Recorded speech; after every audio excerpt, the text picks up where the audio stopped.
वादियों में एक निहायत हसीन परी रहती थी जिसे सब क्रिस्टल फेरी के नाम से जानते थे। उसकी कशिश इतनी लाजवाब थी कि चांदनी भी उसके सामने शर्मा जाती थी, लेकिन उसकी ये खूबसूरती उसका अजाब बन गई। परियों की मलका रानी परी हसद में जल उठी। वो ये बर्दाश्त नहीं कर सकती थी कि कोई दूसरी परी उससे ज़्यादा हसीन हो। उसने सल्तनत के हर जादूगर को बुलाकर हुक्म दिया कि क्रिस्टल फेरी को ख़त्म कर दिया जाए, मगर कोई कामयाब ना हो सका। इसकी ताकतें कदीम और नाकाबिल शख्स थीं। आखिरकार एक अयार जादूगर ने उसकी रूह को एक चमकते हुए शीशे में कैद कर दिया। ये शीशा निहायत दुलखश और रोशन था और 10 साल तक मलका के बिस्तर के पास सजा रहा। कली में किसी को उसकी तरफ देखने की भी इजाज़त न थी। वक्त गुजरता गया और रानी परी की अपनी खूबसूरती मंद पड़ने लगी। झुर्रियाँ उसके बेदाग चेहरे पर दिखाई दीं और उसका हुस्न मंद हो गया। मायूस होकर उसने ज़मीन पर रहने वाली एक मशहूर डर्मेटोलॉजिस्ट डॉक्टर इनामता के बारे में सुना, जो करिश्माती इलाज के लिए मशहूर थीं।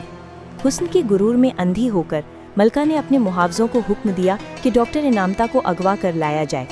एक खामोश रात जब इनामता अपने घर में सो रही थी, उसे उठाकर फेरी लैंड ले जाया गया। जब वो जागी तो खुद को एक शानदार गुलाबी महल में पाया, जहाँ परियां मलका की सालगिरह की तैयारियों में मशरूफ़ थीं। डरी हुई इनामता को मलका के शाही कमरे में बुलाया गया। कमरा इतना बड़ा और कीमती था कि उसने कभी ऐसा ना देखा था। मलका ने चमकती हुई पोशाक पहन रखी थी और उसकी आंखों में सर्दी थी। मैंने सुना है तुम ज़मीन की सबसे बेहतरीन डर्मेटोलॉजिस्ट हो, मलका ने कहा। शायद इनामता ने हिचकिचाते हुए जवाब दिया। मलका ने आगे झुककर कहा, अगर तुम चाहती हो कि सही सलामत ज़मीन पर वापस जाओ तो मुझे दोबारा जवान और खूबसूरत बना दो। उसने एक चमकती हुई छड़ी निकाली। इनामता कांपते हुए बोली, मैं आपको बोटॉक्स का ट्रीटमेंट दे सकती हूँ, लेकिन उसके लिए मेरा सामान ज़मीन से मंगवाना होगा। तुम कहीं नहीं जाओगी, मलका ने सख्त लहजे में कहा। मेरे सोल्जर्स ले आएंगे, तब तक तुम इस कमरे में रहोगी। इनामता रोने लगी। उसके आंसू उसके चेहरे को और भी खूबसूरत बना रहे थे। मलका ने ये सीन देखा तो बर्दाश्त न सकी और गुस्से में कमरे से निकल गई।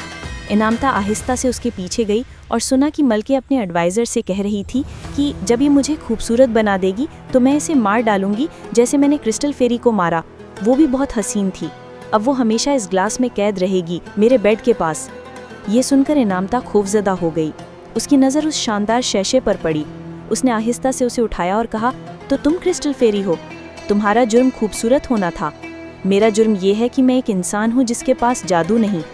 अचानक शीशे से रोशनी फूटी। वो टूटा और उसमें से क्रिस्टल फेरी नमूदार हुई, चमकते नीले परों के साथ, सुर्ख होठों वाली और कोरियाई आंखों में शफकत भरी चमक। शुक्रिया इनामता, तुम्हारी पाक रूह ने मुझे आज़ाद कर दिया। मैं 10 साल से कैद थी। अब तुम्हें कुछ नहीं होगा, मैं तुम्हारी हिफाजत करूंगी।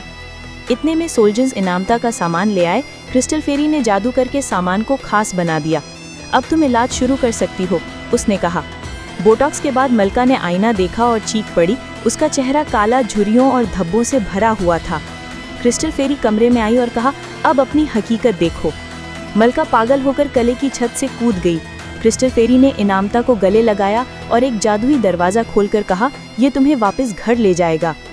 इनामता ज़मीन पर वापस आ गई, मगर हमेशा के लिए बदल चुकी थी।